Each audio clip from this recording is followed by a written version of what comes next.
Assalamualaikum warahmatullahi wabarakatuh.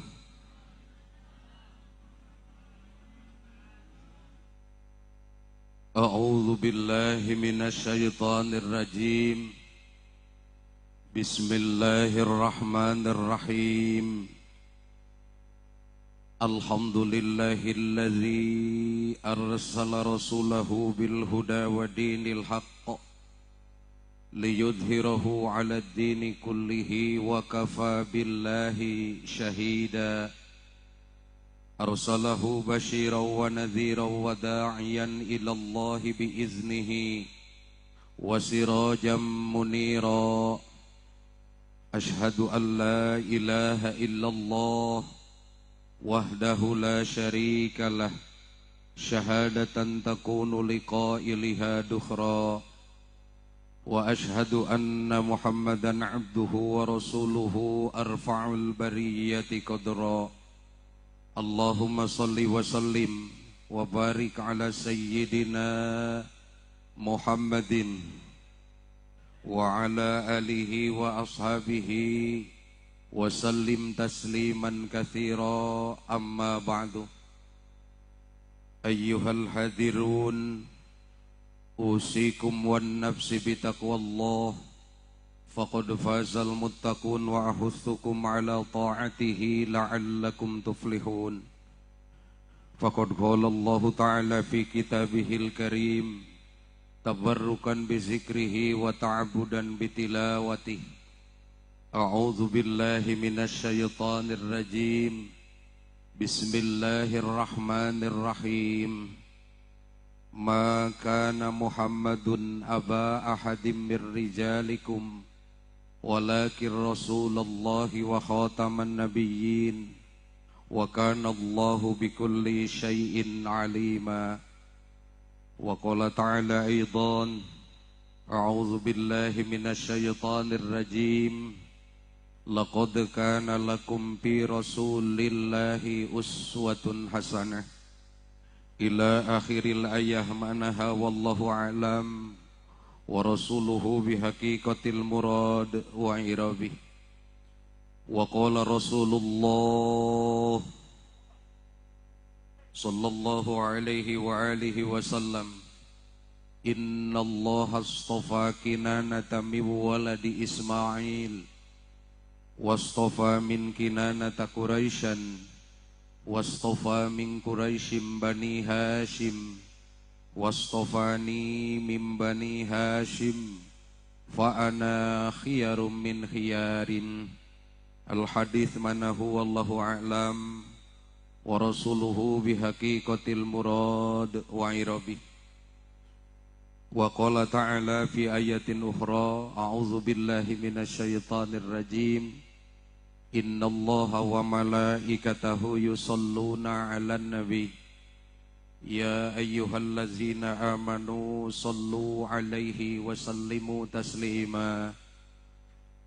Maulaya salli wa sallim daiman abada ala habibika khairil khalqi kullihim.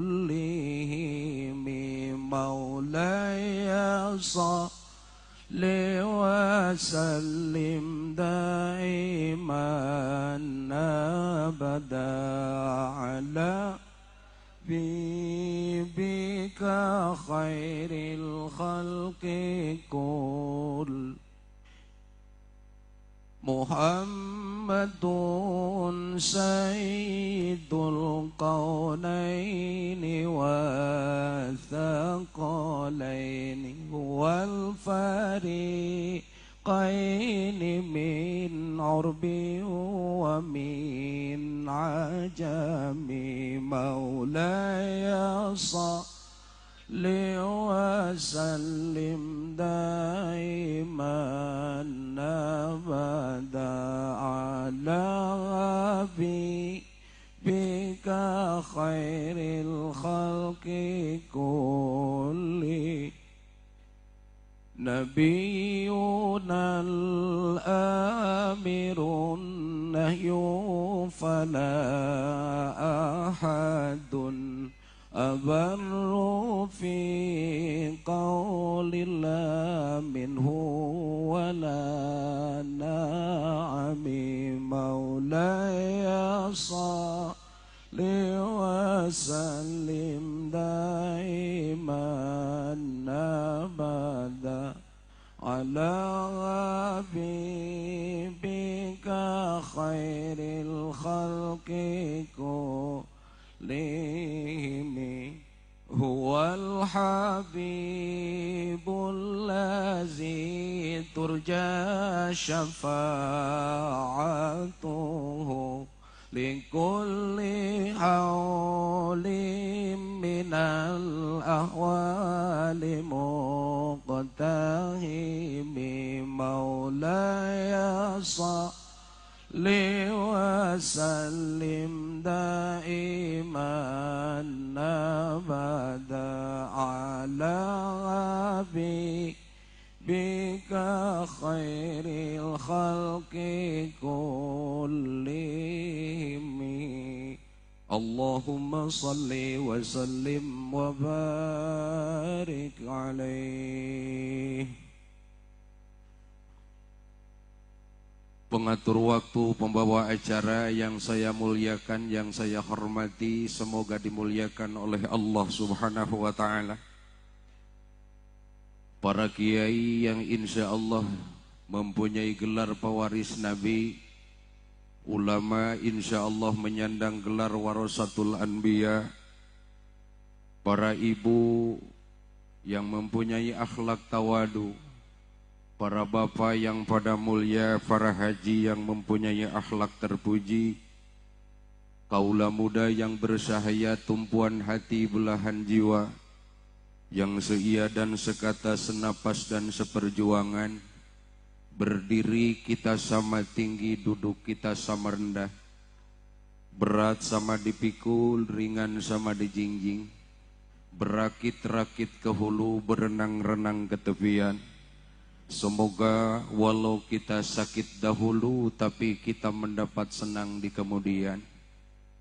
Jamaah hadirin kaum muslimin wal muslimat, tak ada yang dikecualikan yang saya hormati, semoga dimuliakan oleh Allah Subhanahu wa Ta'ala. Pertama-tama yang lebih utama, puji mari kita serahkan kepada Allah Rabbul Izzati. Puja kita serahkan kepada Dat yang Maha Kuasa. Syukur kita haturkan kepada Dat yang Rabbun Ghafur. Ikatan solawat yang maha hebat, ikatan salam yang sempurna, semoga senantiasa turah limpah kepada keharibaan yang mulia, Habibil Muktafa, Habib tertinggi, Rasul termulia, Baginda Mustafa Rasulullah Sallallahu alaihi wasallam. Juga salawat beserta salam semoga terculah kepada para sahabat, keluarga, zuriyah, tabi'in, atba tabi'in, dan keberkahannya semoga sampai kepada kita, dan semoga kita semua mendapat pengakuan sebagai umatnya Rasulullah Sallallahu alaihi wasallam. Selanjutnya hadirin yang dimuliakan oleh Allah Subhanahu wa Ta'ala, sebelum saya berbicara lebih jauh, mohon maaf yang sebesar-besarnya, mengingat saya untuk pertama kali insya Allah mungkin berbahasa Sunda dicampur dengan bahasa Melayu. Mohon maaf yang sebesar-besarnya. Kata orang Sunda, lamun ngaji geus leuwih ti jam 10 dina ngaji mah kicep mustame sigan utara runuh. Sarua mubalik oge ripuh ngarahuh da berangkatna tinu jauh. Kasihan ka bapak-bapak, ibu-ibu bisi seueur pangabutuh. Nu utamina bisi terlalu malam teh bisi salat subuh we pindah kana jam 7. Sanajan memang pengajian barang mulia, Tapi giliran sholat subuh pindah ke jam 7 mah kiai tetanggung jawab. Hadirin mohon maaf yang sebesar-besarnya kalau dalam berbahasa yang saya suguhkan kepada semuanya. Ini cerita saya tidak rame, mohon maaf karena ini bukan acara wayang golek. Kalau tidak kocak mohon maaf karena ini bukan melawak. Kalau tidak sedih mohon maaf yang sebesar-besarnya karena ini bukan cerita sinetron yang bersambung. Dengan harapan yang mulia, semoga cerita dan perkataan saya dijadikan pengajian yang harapannya bermanfaat. Ada nilai-nilai kemanfaatan untuk saya dan untuk kita semua. Amin ya Allah ya Rabbal Alamin. Tapi mohon maaf, sebelum saya berbicara lebih jauh, maka ada kata mubalik yang bijaksana adalah mubalik yang bisa memperhatikan mustaminya. Ketika dalam pengajian, kalau dilihat mustami hadirin yang hadir di pengajian, biasanya kalau larut malam kelihatannya bermacam-macam. Kadang-kadang bapak-bapak pakai pecinya, ada yang pakai peci sampai begini. Jangan salah, ini pakai peci ada rukunnya.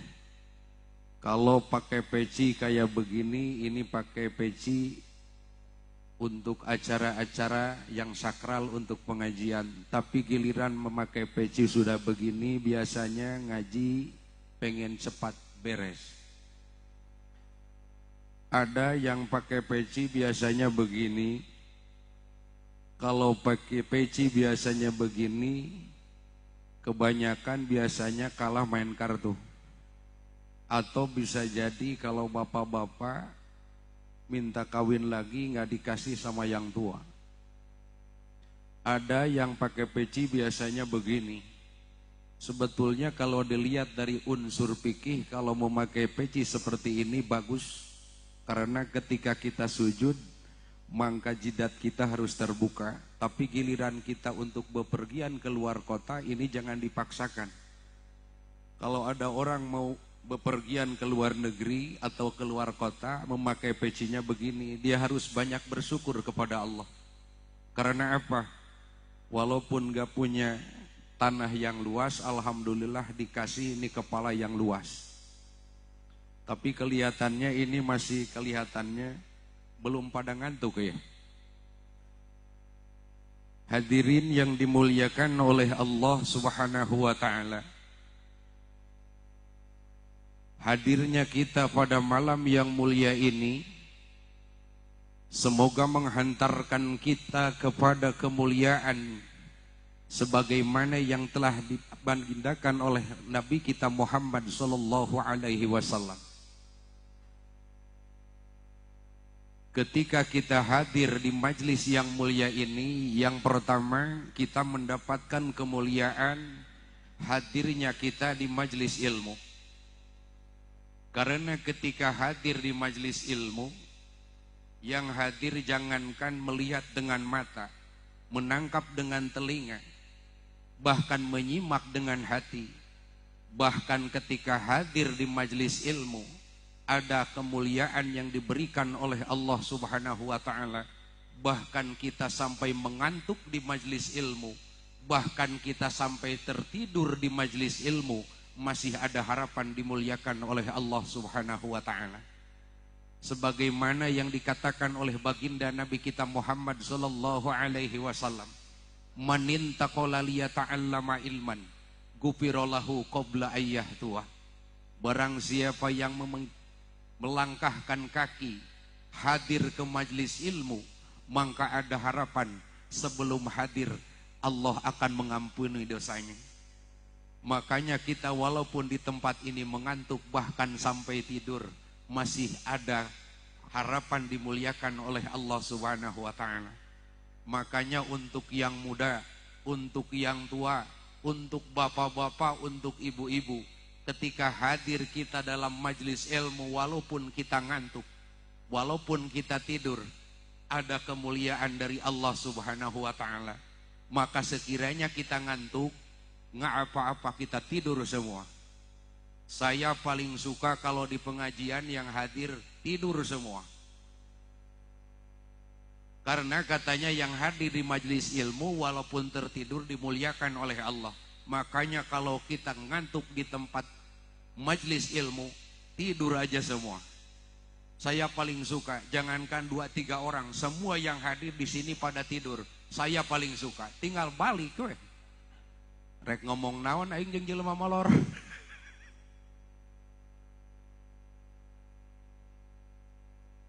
Hadirin, bahkan hadirnya kita di majelis ilmu semoga menjadi spirit. Nabi pernah bersabda,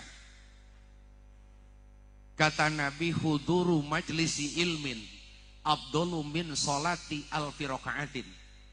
Kata Nabi, ketika hadir kita di majelis ilmu, jangan terlalu lama-lama.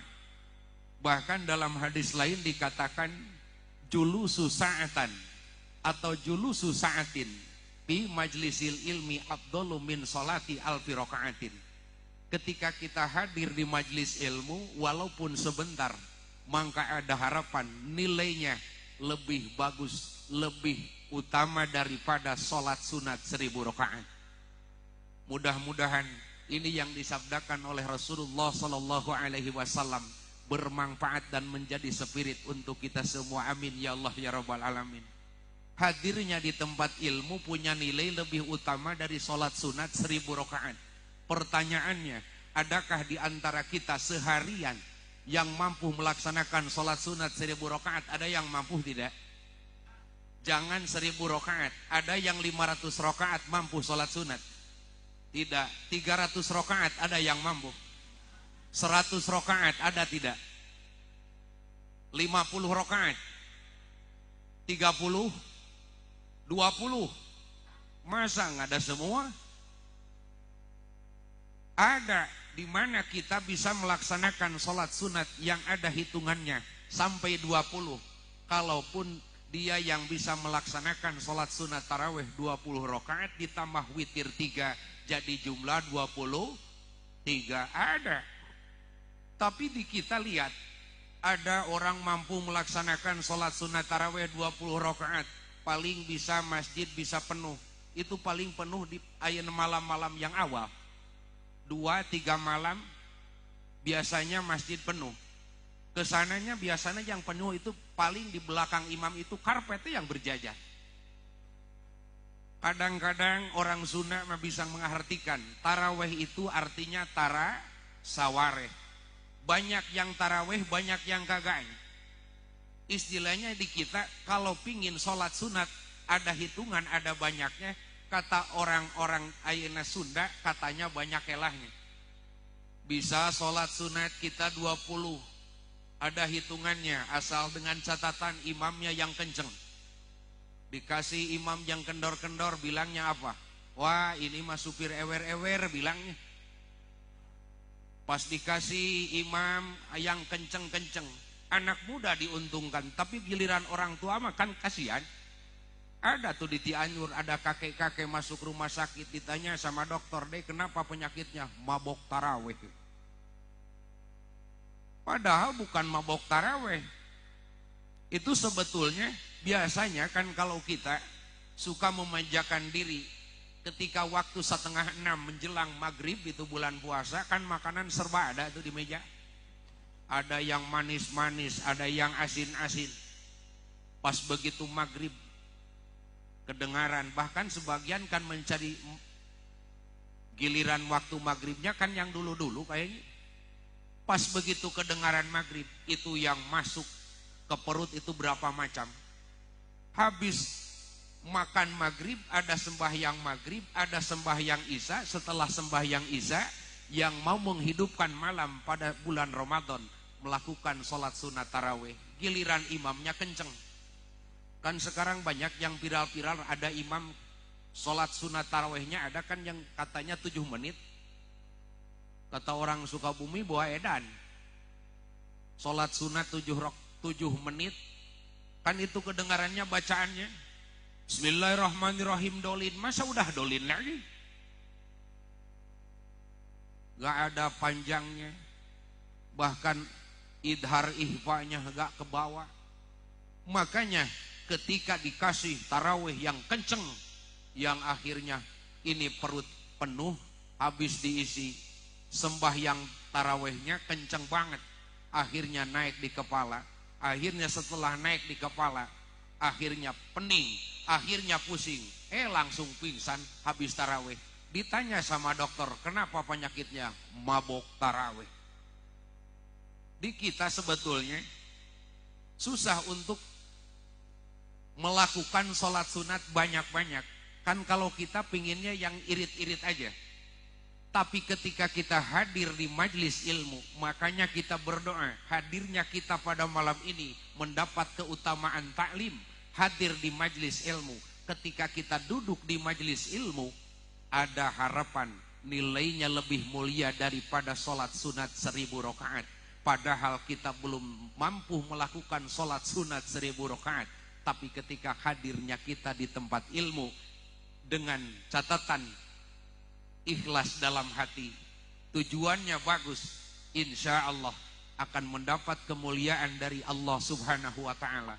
Nilainya lebih mulia daripada sholat sunat 1000 rakaat. Tapi pengertiannya bukan begini, ya udah aja sekarang mah jangan mikirin sholat sunat, mikiran ngaji aja, jangan. Sholat sunat kita lakukan, tapi kita hadir di majlis ilmu harus kita utamakan. Apa alasannya? Ketika kita hadir di majlis ilmu, nilainya lebih utama, lebih unggul daripada kita melakukan sholat sunat 1000 rakaat. Karena yang namanya ibadah, mau yang sunat, mau yang wajib, maka tidak ada jaminan untuk diterima oleh Allah subhanahu wa ta'ala ketika ibadah kita tidak dibarengi dengan ilmu. Sedangkan manusia tidak akan mendapatkan ilmu kalau manusia tidak melakukan hadir ngaji di majlis taklim. Kang, walaupun kita ibadah selangit, malam kita pakai untuk ibadah kepada Allah, siang kita pakai ibadah untuk Allah, tapi kalau tidak dibarengi dengan ilmu, maka tidak ada jaminan ibadah kita diterima oleh Allah subhanahu wa ta'ala. Bisa jadi kalau manusia ibadah tidak memakai ilmu, bisa jadi ibadahnya juga, mungkin ibadahnya juga bisa sekehendak diri. Kalau orang ibadah tidak mempunyai ilmu, bisa jadi Kang sholat asarnya juga pakai badiah. Kalau orang ibadah tidak mempunyai ilmu, bisa jadi Kang sholat subuhnya juga pakai badiah. Mungkin baik kata orang sunnah, sholat mayit nage pakai ruku dan sujud. Ada kan itu ceritanya? Ada kiai minta ke DKM, Pak Jengan, giliran sholat mayit yang sekarang biarin saya yang jadi imam. Dilihat oleh DKM, pecinya tinggi, sorbannya segede ban Vespa, kelihatan gamisnya sampai ke bawah. Ya nggak apa-apa, kebetulan mungkin dia bisa sholat tapi tidak mempunyai ilmu. Akhirnya apa yang terjadi? Sekehendak diri. Akhirnya sholat mayit begitu habis dia baca Fatihah, akhirnya pakai ruku. Ini si makmum ikutan aja. Kemudian setelah ruku pakai sujud. Setelah habis sembahyang, ini makmum ada yang nanya, Pak Kiai maaf, selama ini saya sholat mayit biasanya nggak pakai ruku, nggak pakai sujud. Tapi giliran Kiai yang sholat mayit, kenapa ini pakai ruku dan sujud? Kata dia biasa ngomongnya begini, jangan berisik, ini mah mayatnya mertua katanya. Nggak ada dalil mayat mertua, yang jelasnya becus ibadah. Karena dia tidak memakai ilmu, karena tidak mau hadir di majlis ilmu. Makanya ketika kita hadir pada malam ini, semoga dicatat oleh malaikat dan diterima oleh Allah dan diterima majazi oleh Rasulullah Sallallahu Alaihi Wasallam. Kita mendapat kemuliaan hadir di majlis ilmu. Karena hadir di majlis ilmu, kita berangkat ada harapan dosa diampuni oleh Allah, dan kita duduk di majlis ilmu punya nilai lebih utama daripada sembahyang sunat 1000 rakaat. Yang ketiga, ada harapan. Ketika kita terbiasa, kita istiqomah, kita mudawamah, hadir di setiap pengajian kita hadir, maka ada harapan ketika maut menjemput manusia yang suka hadir di majelis ilmu, maka insya Allah matinya orang yang senantiasa hadir di majelis ilmu, ada harapan mati diterima iman Islamnya oleh Allah Subhanahu wa ta'ala. Rasulullah sallallahu alaihi wasallam pernah bersabda, kata Rasulullah, man ja'ahu ajaluhu wa huwa yatlubul ilma laqiyallah wa lam yakun bainahu wa bainan nabiyyin illa darajatan nubuwah. Ma'nahu wallahu alam wa rasuluhu bihaqiqatil murad wa irabi. Ketika seseorang datang ajal menjemputnya, tapi dengan keadaan ia senantiasa hadir di tempat ilmu, istiqomah hadir di tempat ilmu, maka akan bertemu dengan kemuliaan dari Allah Subhanahu wa ta'ala. Hingga kata Nabi, tidak ada garis pemisah antara dia dengan para nabi kecuali derajat nubuwah yang diberikan kepada nabi.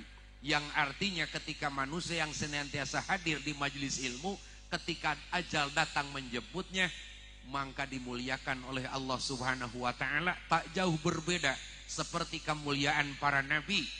Bedanya kalau nabi dikasih pangkat nubuah kenabian, kalau kita tidak dikasih pangkat kenabian.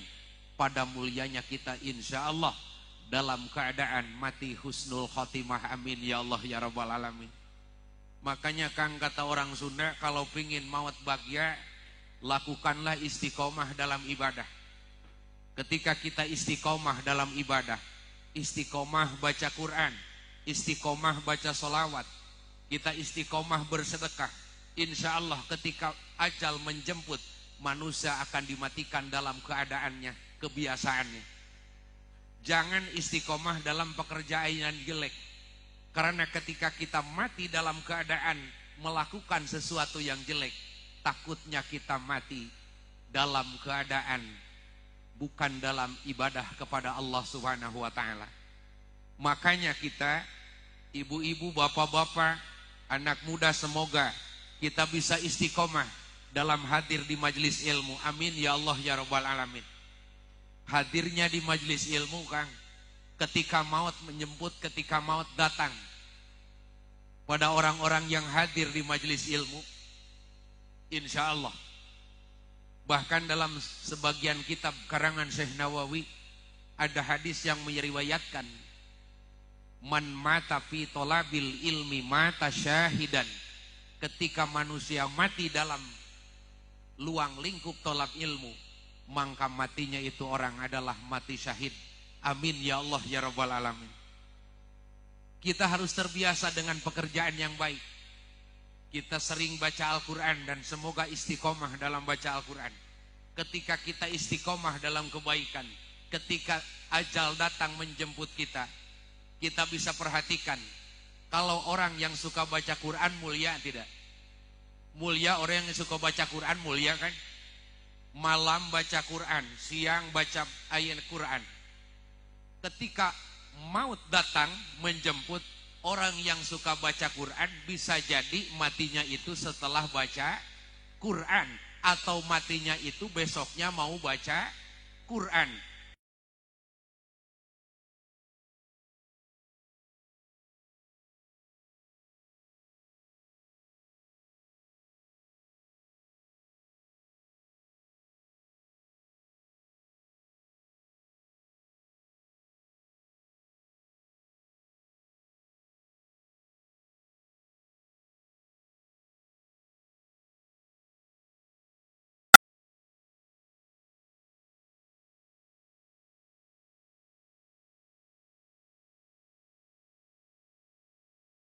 Kesempatan oleh Allah Subhanahu wa ta'ala, kita semoga bisa mendawamkan baca Al-Quran, amin ya Allah ya rabbal alamin. Dilihat dalam sebagian hadis, ada yang meriwayatkan, kalau dilihat dalam hadis tarikh, sebetulnya nanti di akhir-akhir nanti sebetulnya Quran ini bakal ditarik sama Allah Subhanahu wa ta'ala. Jangankan kita yang jarang baca, sekalipun kita yang sering baca Al-Quran, ketika mau buka Al-Quran, itu tulisan Al-Quran telah tiada, diambil oleh malaikat, yang ada cuman kertasnya. Giliran sekarang alhamdulillah kita dipercaya Quran banyak yang nitip, Quran banyak yang ngasih, Quran banyak yang wakaf. Semoga kita yang diberi kemampuan membaca Al-Quran bisa bermudawabah membaca Al-Quran. Amin ya Allah ya Rabbal Alamin. Yang kedua, kalau ada orang banyak membaca salawat, kira-kira kalau orang yang bisa baca salawat dan dawam baca salawat, istiqomah membaca salawat, malam baca salawat, siang baca salawat, ketika mati datang, ketika ajalnya datang, orang yang suka membaca salawat, berarti orang yang istiqomah membaca salawat, matinya bisa jadi setelah membaca salawat, atau matinya itu besoknya membaca salawat. Bisa jadi matinya lagi membaca. Mulia tidak orang yang suka baca salawat. Alhamdulillah beliau meninggal dalam keadaan husnul khotimah, karena beliau orang yang senantiasa membaca salawat. Kang, jangan sekali-kali terbiasa istiqomah dalam perbuatan yang salah, perbuatan yang jelek. Takutnya mati datang, kita belum bisa balik kepada Allah Subhanahu wa ta'ala. Contoh kecil, ada orang yang terbiasa istiqomah bermain gapleh, Kang. Ayah gapleh, biasanya kata ulama gapleh itu mustakun minal gaplah. Biasanya kalau orang sudah biasa bermain gapleh, biasanya lupa kepada Allah. Kadang-kadang sholat berani dia tinggal. Tapi di sisi lain bukan masalah gaplehnya. Kalau urusan gapleh barang sederhana, ketika ada orang ronda malam ketimbang nyolong sepatu orang atau nyolong janda punya orang, mendingan gapleh, Kang. Yang berbahaya itu bukan gaplehnya, tapi ini istilah permainannya, Kang. Orang yang bermain kartu yang ada embel-embel judinya, Kang. Karena ketika bermain kartu yang ada embel-embel judinya, katanya kalau orang judi sudah terbiasa dengan judi, biasanya nggak panjang umur. Karena biasanya kalau orang sudah terbiasa dengan judi, Kang, ketika melempar kartunya bilangnya begini, Kang, modar katanya. Biasanya kalau orang modar takutnya, Kang, menjadi doa. Gak ada orang melempar kartu panjang umur, biasanya modar. Bisa dibayangkan, kalau orang bermain kartu bisa jadi, Kang, meninggalnya dia setelah main kartu, atau bisa jadi meninggalnya besoknya mau main kartu, atau matinya bisa jadi lagi main, pas dilempar, Kang, jatuh ke belakang, nyungsep langsung. Ada agak kira-kira yang bilang, alhamdulillah kamu matinya husnul khotimah lagi main kartu? Ada gak yang bilang begitu? Modar paling bilang. Tapi ketika kita beristiqomah dalam perbuatan baik seperti tulab ilmu, insya Allah ketika kita don yang baik kepada Allah, maka kata Allah, ana inda dhonni abdi, maka kami, kata Allah Subhanahu wa ta'ala, ada dalam sangka baiknya manusia. Makanya kalau kita istiqomah, jangan beristiqomah dalam perbuatan yang jelek-jelek, beristiqomahlah dalam perbuatan baik. Dalam artian, karena ketika ajal menjemput kita, kalau kita dalam keadaan kita senantiasa beristiqomah dalam kebaikan, insya Allah, apalagi dalam keadaan kita suka hadir di majelis ilmu, insya Allah mati kita mendapatkan mati syahid. Bisa jadi bimakna tasyhid, insya Allah mati kita mendapatkan keridhaan dari Allah Subhanahu wa ta'ala.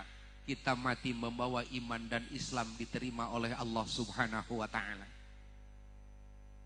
Gak masalah walaupun kita ngantuk di tempat ilmu, masih ada harapan.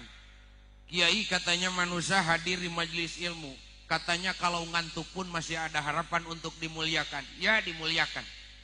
Itu kan ada ungkapan, man nama fi majlisil ilmi khaba min rahmatillah. Katanya kalau orang tidur di tempat ilmu jauh dari rahmatnya Allah Subhanahu wa ta'ala. Memang betul. kemuliaan kita dapat, tapi ketika kita tidur di tempat ilmu, jauh katanya dari rahmatnya Allah Subhanahu wa ta'ala. Kenapa orang yang hadir di tempat ilmu ketika tertidur jauh dari rahmatnya Allah Subhanahu wa ta'ala? Alasannya, biasanya ketika kita hadir di tempat ilmu, kalau kita tidur biasanya yang kedengaran dari perkataan ustadz, perkataan kiai, biasanya kita suka tanggapnya salah. Kiai kadang-kadang dalam pengajian menerangkan sesuatu yang baik. Kiai menerangkan A, bisa jadi kita pulang ke rumah jadi C. Itu gara-gara tidur di tempat ilmu. Di saya ada kejadian. Orang pas hadir di tempat ilmu, kata kiai, walaupun kita tertidur di tempat ilmu masih ada harapan dimuliakan oleh Allah. Pas datang ke tempat ilmu, akhirnya pas begitu duduk ngantuk dia. Pas ngantuk, bukan lagi ngantuk kelihatannya, matanya merem, kupingnya nggak bisa dengar, hatinya nggak ingat. Begitu kiainya menerangkan sesuatu yang baik dalam pengajian, begini kata kiainya, wa mimma yusakhilu hurujar ruh asiwa. Dari sebagian amalan yang bisa menggampangkan, memudahkan keluarnya ruh pada sakaratil maut, maka kita harus melakukan amalan sunnah, kata kiai. Apa itu amalan sunnahnya? Kalau kita menginginkan mudah, ringan pada sakaratil maut, maka kata kiainya kita harus membiasakan as-siwak. Maaf memakai bahasa orang Sunda, siwak itu dalam bahasa orang Sunda adalah nyusur. Orang pas mendengar kiai menerangkan sesuatu yang bisa menyebabkan mudah dalam sakaratil maut, harus membiasakan nyusur katanya. Sebelum kita sembahyang yang baik kita nyusur. Sebelum kita berwudu sunnahnya kita nyusur. Sebelum membaca Quran kita harusnya nyusur. Dan mau zikir kepada Allah bagusnya kita melakukan nyusur. Bahkan sebelum tidur kata kiai, yang bagus itu kita sunnah melakukan nyusur. Dan setelah bangun tidur pun kita bagusnya melakukan nyusur. Pas kedengaran sama orang yang tertidur di pengajian, pas pulang ke rumahnya ditanya sama istrinya, wahai suamiku, apa gerangan yang bisa kau tangkap dari pengajian? Coba terangkan kepada kami. Suami yang bagus biasanya suami yang bisa menerangkan ilmu dari hasil pengajiannya. Oh alhamdulillah istriku, kata suaminya, ini ada sesuatu amalan yang bisa memudahkan pada sakaratil maut. Insya Allah gampang keluarnya ruh ketika kita sakaratil maut. Apa suamiku, kata istrinya? Begini katanya. Itu yang kedengarannya yang akhir-akhirnya. Kata kiai katanya kalau pingin mudah, gampang ketika sakaratil maut, maka aku harus membiasakan nyusu katanya. Kapan suamiku kamu harus nyusu? Kan ini udah langganan. Kata kiai kedengarannya, aku sebelum tidur harus nyusu. Dan besok pagi setelah bangun tidur, izinkan aku akan nyusu kembali. Boleh kata isinya, dikeluarin dari sarangnya. Pas malam dia nyusu, pagi-pagi bangun tidur nyusu lagi. Kan lama-lama isinya jadi bosan. Biasanya kalau dihisap sama anak, kan anak biasanya 1,5 tahun udah berhenti. Ini kalau giliran bapaknya sampai rontok giginya masih terus. Isinya bingung.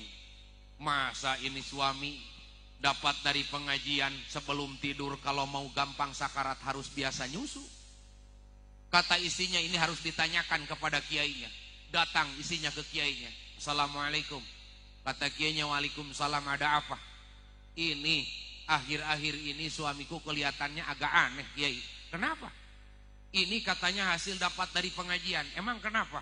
Kata suamiku katanya kalau ingin mudah sakaratil maut, katanya harus terbiasa sebelum tidur nyusu, bangun tidur nyusu. Oh kata kiai, jangan salah, pasti suamimu di pengajian tidur yang kedengaran. Bahkan saya suka menerangkan, sebetulnya yang bisa memudahkan sakaratil maut bukan karena nyusu, tapi nyusur katanya.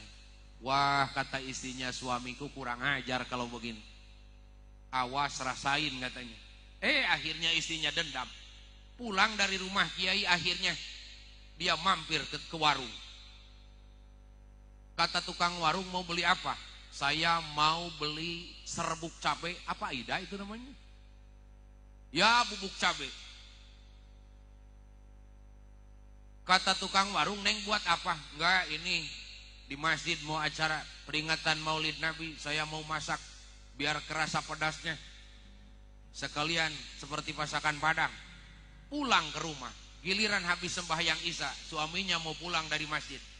Akhirnya dia masuk ke kamar. Pas begitu di kamar, dikeluarin dari sarangnya.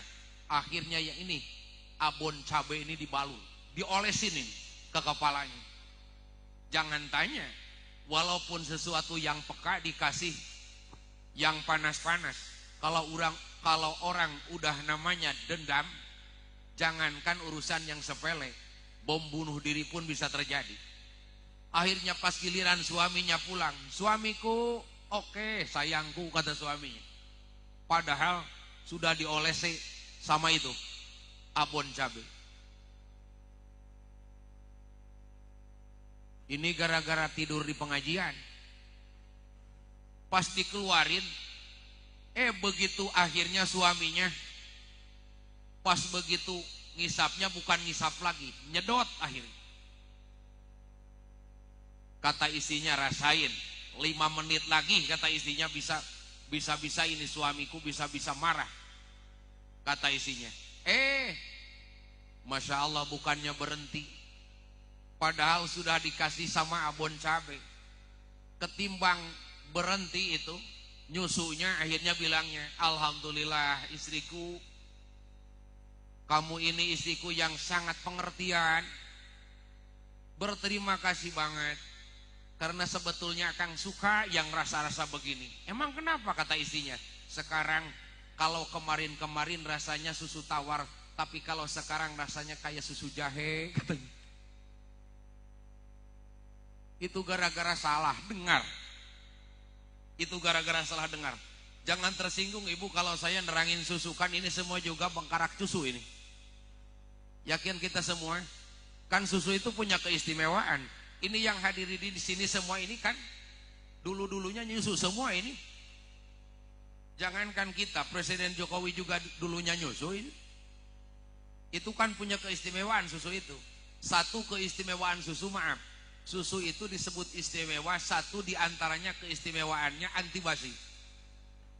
Susu itu anti basi, dibawa kemanapun nggak akan basi. Yang kedua, tanpa isi ulang. Gimana ada isi ulang di susu? Yang ketiga, cocok untuk semua usia. Itu kelebihannya.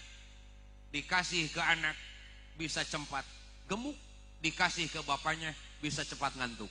Pokoknya cocok untuk semua usia.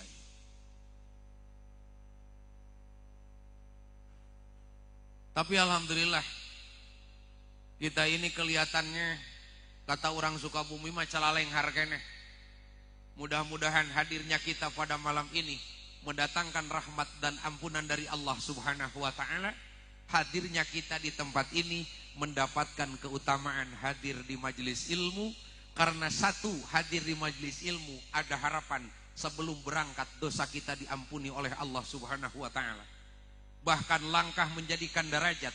Bahkan ketika kita duduk di majelis ilmu, walaupun sebentar, maka sesungguhnya punya nilai lebih utama dari ribuan sholat sunat. Dan yang ketiga, punya harapan ketika kita beristiqomah dalam hadir di tempat ilmu, maka ada harapan ketika maut menjemput kita, insya Allah dalam keadaan maut bahagia, dalam keadaan maut husnul khotimah. Amin ya Allah ya rabbal alamin. Yang kedua, hadirnya kita pada malam ini semoga menghantarkan kita kepada derajat yang mulia. Karena hadir kita yang kedua bisa mulia di hadapan Allah dan Rasulullah. Karena kita hadir dalam maulidnya Rasulullah Sallallahu Alaihi Wasallam. Jangan salah, ini mengagungkan lahirnya Rasulullah Sallallahu Alaihi Wasallam. Termasuk min a'dhamil qurbat, termasuk daripada salah satu pekerjaan bertakarub kepada Allah Subhanahu wa ta'ala. Mulianya manusia yang mengagungkan kelahiran Rasulullah sallallahu alaihi wasallam. pernah diceritakan oleh seorang ulama yang termasyhur, bahkan mempunyai pangkat imam, bahkan keagungan ketika kita hadir di majlis Rasulullah sallallahu alaihi wasallam, ketika kita mendengarkan bacaan solawat, mendengarkan marhaba, maka itu adalah kemuliaan yang luar biasa. Sebagaimana yang pernah dikatakan oleh ulama yang terpercaya, mengatakan sesungguhnya manusia yang menghadiri maulidnya Rasulullah sallallahu alaihi wasallam, menyimak cerita-cerita mulia Rasulullah, bahkan kelahiran Rasulullah, maka sesungguhnya kata Imam Ibnul Jauzi dalam kitab yang dikarang oleh Syekh Nawawi mengatakan mempunyai khususiat yang luar biasa. Kalau gak salah kata Imam Ibnul Jauzi mengatakan dalam kitabnya min khawasi qiraati maulidis syarifi sallallahu alaihi wasallam annahu amanun tamun fi zalikal am wa busyron ajilah binailil bugyati wal maram. Mari kita artikan, ini kan bahasa Arab.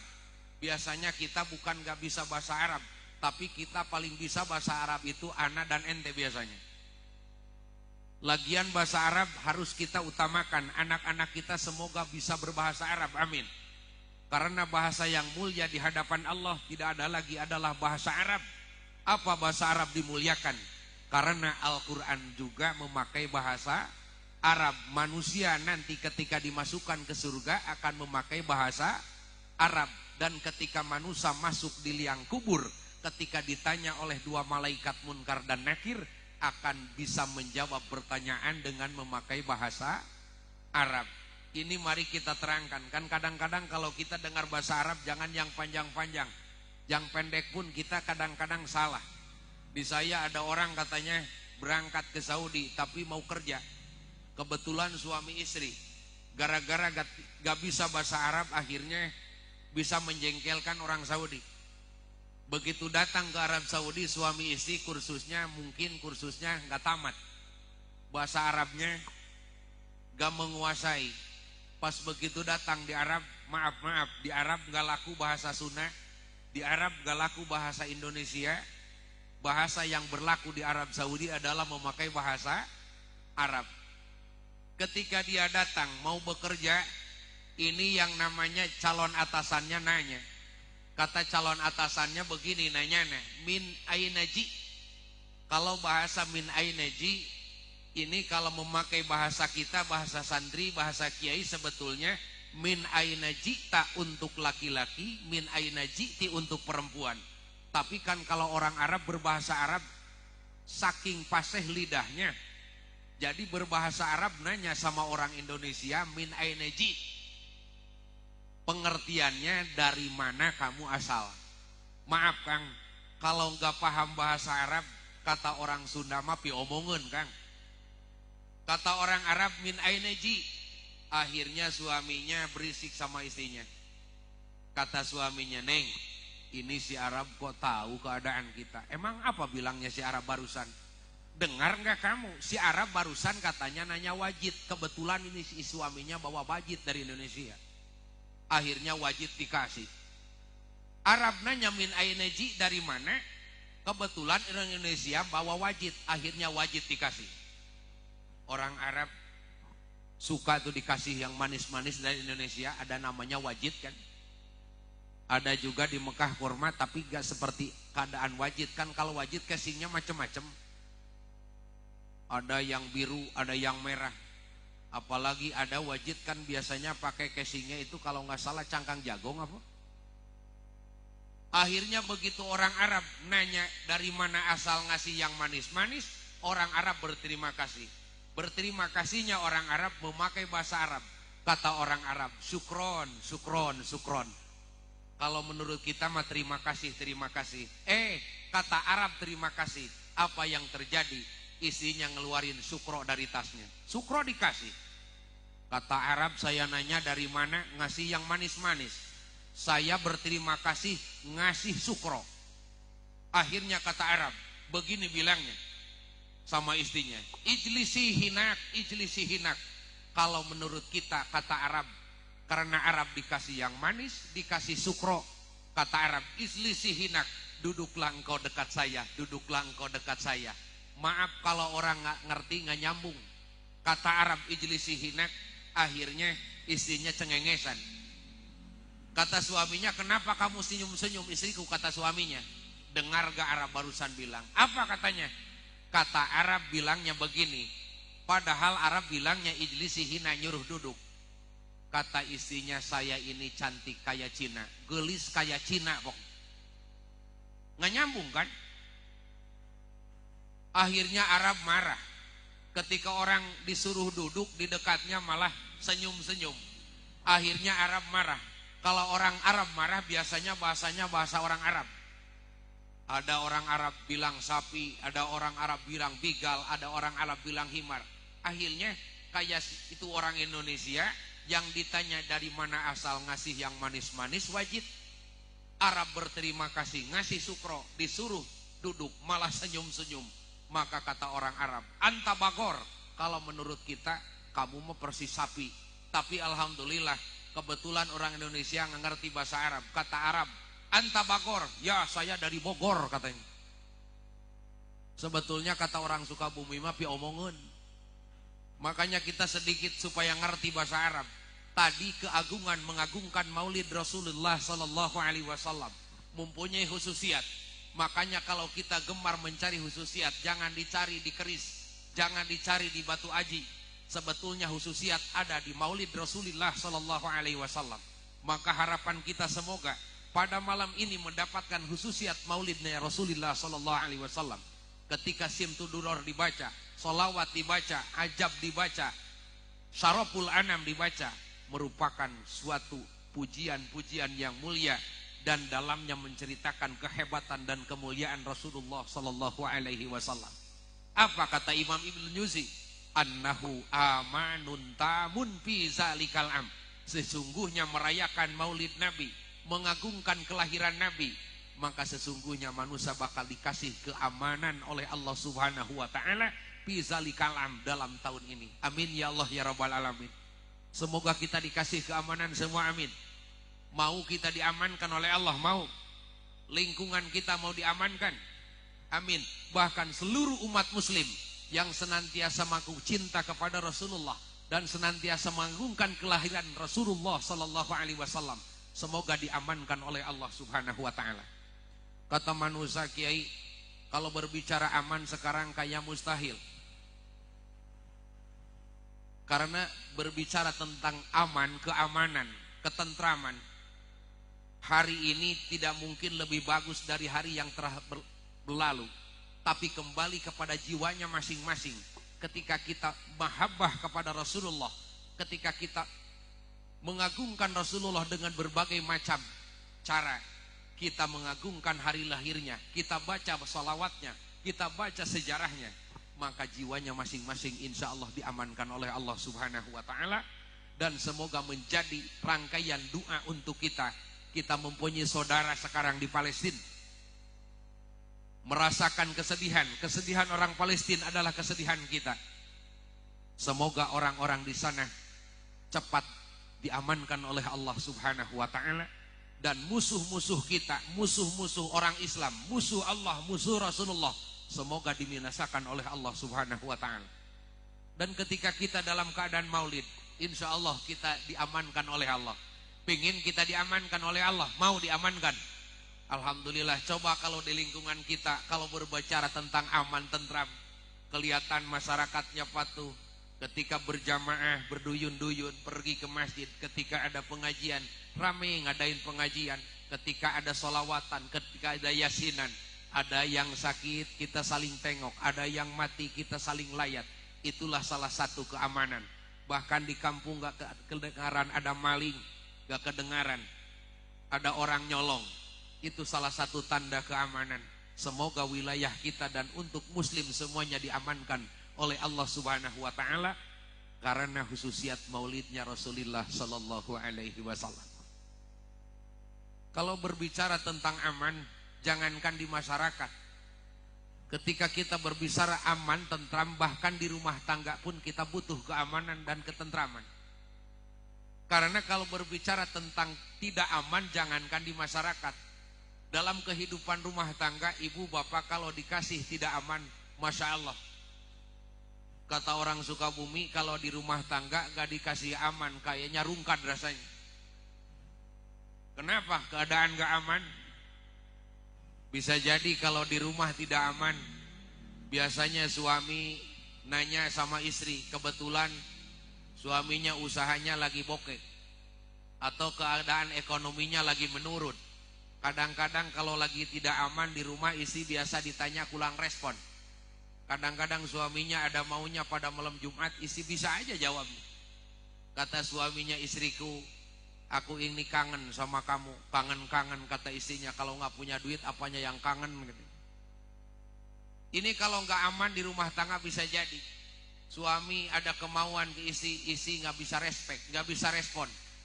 Suaminya bilang, kata suaminya, istriku, aku ini pengen ngisi pulsa katanya. Ibu maaf kalau malam Jumat suami pengen ngisi pulsa, ibu gampang HP-nya tinggal dikeluarin. Tapi kalau giliran gak aman di rumah, suami bilang mau ngisi pulsa, isi bilangnya begini, maaf suamiku, jaringan sedang sibuk. Kata suaminya malam Jumat pengen ngisi pulsa, bilangnya jaringan sedang sibuk. Coba aja nanti malam Senin. Pas malam Senin, suaminya bilang lagi, istriku, aku ingin ada kemauan. Apa suamiku? Kata istrinya, ini aku mau ngisi pulsa. Kemarin bilangnya jaringan sedang sibuk. Yang malam Senin bini bilangnya, maaf gak ada sinyal. Itu istri sama suami masa gak ada sinyal. Itu bentuk bercandanya. Sebetulnya kalau bentuk ilmiahnya, ketika istri menolak kemauan suami, maka kata ahli fikih itu bisa dihukumi nusuj. Nauzubillah summa nauzubillah. Ketika suami ada kemauan ngisi pulsa, jaringan sedang sibuk. Suami pingin ngisi pulsa malam Senin, katanya gak ada sinyal. Akhirnya suaminya marah. Suaminya berangkat kerja lagi. Di pekerjaannya sekarang kayaknya suaminya Masya Allah luar biasa. Pas pulang ke rumahnya, segala dibawa di tangannya. Pas ditinggali, pas dilihat teng-tengan di sebelah kanan, kelihatannya plastiknya ada merek Indomar. Teng-tengan yang sebelah kiri kelihatannya hitam, di dalamnya ada ikan, ada makanan, bahkan segala rupa buah-buahan ada. Pas pulang ke rumah, sekarang terbalik, kalau lagi gak aman, yang punya kemauan sekarang istrinya. Pas tengah malam istrinya ngomong kayak suaminya, suamiku maaf aku juga pengen ngisi pulsa katanya. Suaminya kan balik, kata suaminya, maaf saya sudah ganti kartu. Padahal ketimbang ganti kartu mending nambah kartu. Itu contoh tidak aman. Makanya berangkat ketika kita mengagungkan Maulid Rasulullah Sallallahu Alaihi Wasallam, kita mendapatkan khususiat. Semoga kita diamankan oleh Allah Subhanahu Wa Taala. Aman di keluarga dan aman di lingkungan masyarakat. Bahkan semua masyarakat lapisan muslimin muslimat, semoga diamankan, disentosakan oleh Allah Subhanahu Wa Taala. Dan yang lebih utama dari Maulid Rasulullah Sallallahu Alaihi Wasallam, ada hikmah yang luar biasa, ada nilai tambahnya apa? Wa busyron ajilah, maka manusia akan diberi kesenangan, kebahagiaan yang instan oleh Allah Subhanahu Wa Taala. Saya mau tanya, semuanya di sini merasa gembira tidak? Senang tidak kita merayakan Maulid Nabi? Senang tidak? Manusia yang merayakan Maulid maka diberi ketenangan, diberi kebahagiaan oleh Allah dengan instan. Kita semua di sini merasakan luar biasa ketenangan, merasakan kebahagiaan. Padahal kalau kita di rumahnya masing-masing, ini semua kelihatannya orang-orang pada susah ini semua.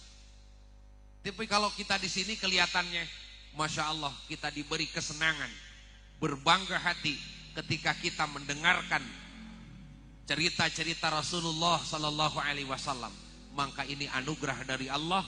Semoga kita dibahagiakan oleh Allah, dan bahagia kita bukan saja di dunia, tapi kita bahagia di akhirat nanti. Amin ya Allah ya Rabbal Alamin.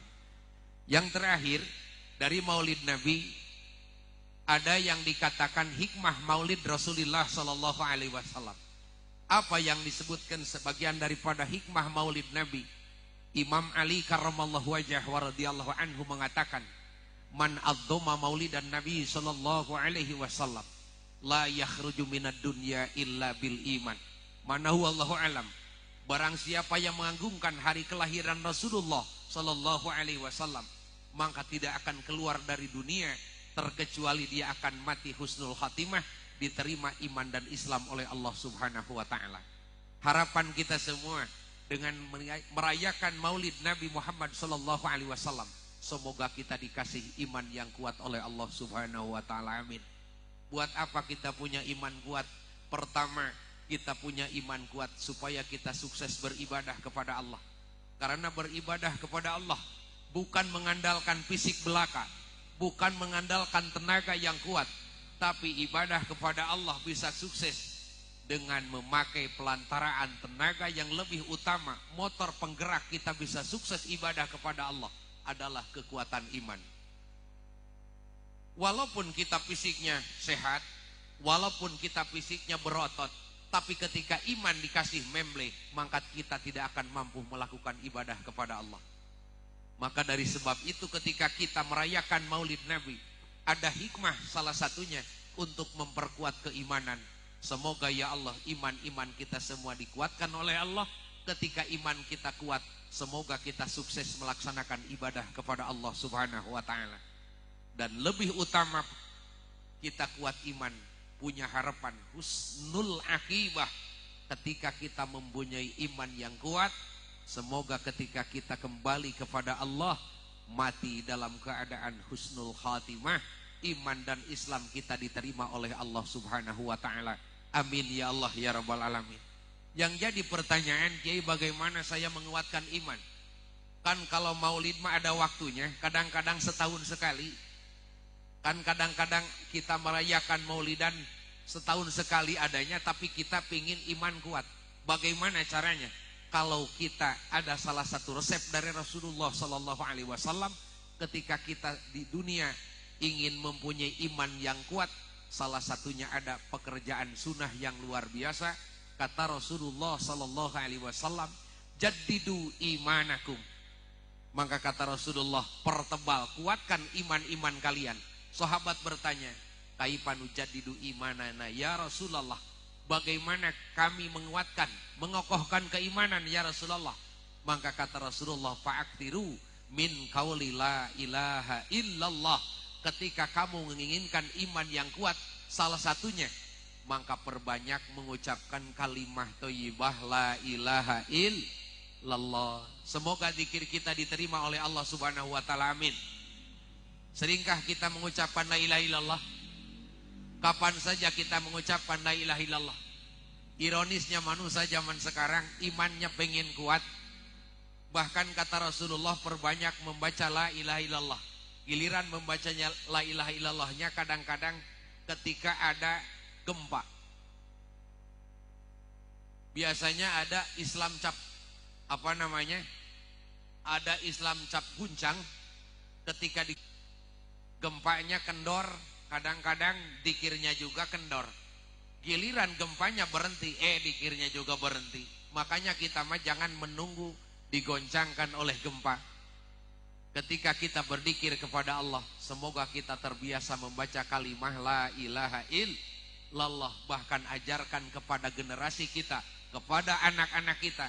Nabi mengajarkan ketika anak ingin menjadi anak yang soleh, ingin menjadi anak yang berbakti kepada ibu dan bapaknya, maka biasakan dari kecil si anak membaca kalimah la ilaha illallah. Ibu jangan terlalu bangga kalau ibu punya anak bisa TikTok. Jangan terlalu bangga kalau anak bisa berbagai macam lagu, tapi berbanggalah ketika anak bisa membaca kalimah la ilaha illallah. Sebab ketika anak dari kecil suka membaca la ilaha illallah, biasa ngajarin ke anak, bukannya anak diajarin zikir, kadang-kadang berbagai macam nyanyi. Padahal dipikir-pikir kalau nyanyi manfaatnya cuman bisa melatih anak supaya bisa bicara, padahal kemanfaatannya gak seberapa. Semoga anak-anak kita menjadi anak-anak yang soleh, dan anak-anak kita semoga bisa berzikir dan bisa membaca Al-Quran. Amin ya Allah ya Rabbal alamin. Hadirin yang dimuliakan oleh Allah Subhanahu wa ta'ala, Sekali lagi semoga pertemuan kita mendapatkan kemuliaan dari Allah Subhanahu wa taala.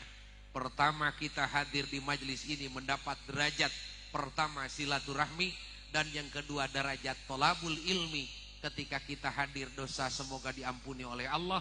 Hadirnya di tempat ini mendapat curahan kemuliaan dari Allah hingga kita lebih baik dibanding sholat sunat. Dan mudah-mudahan ketika kita mati dalam keadaan terbiasa hadir di majelis ilmu. Dan yang kedua, ketika kita mengagungkan maulid Rasulullah sallallahu alaihi wasallam, semoga kita diaku umat Rasulullah sallallahu alaihi wasallam dan kita menjadi umat yang mendapat syafaat beliau. Di dunia kita mendapat syafaat, yang lebih utama nanti kita di hari akhir, di hari kiamat, kita dijadikan umat yang mendapat syafaatnya Rasulullah sallallahu alaihi wasallam. Juga kita di dunia bisa meniru dan kita bisa melakukan amalan-amalan sunnah yang dilakukan oleh Rasulullah sallallahu alaihi wasallam. Hadirin yang dimuliakan oleh Allah Subhanahu wa taala, mohon maaf yang sebesar-besarnya kalau mungkin perkataan saya, biasanya saya berbahasa Sunda, tapi ini mungkin dicampur memakai bahasa-bahasa Melayu.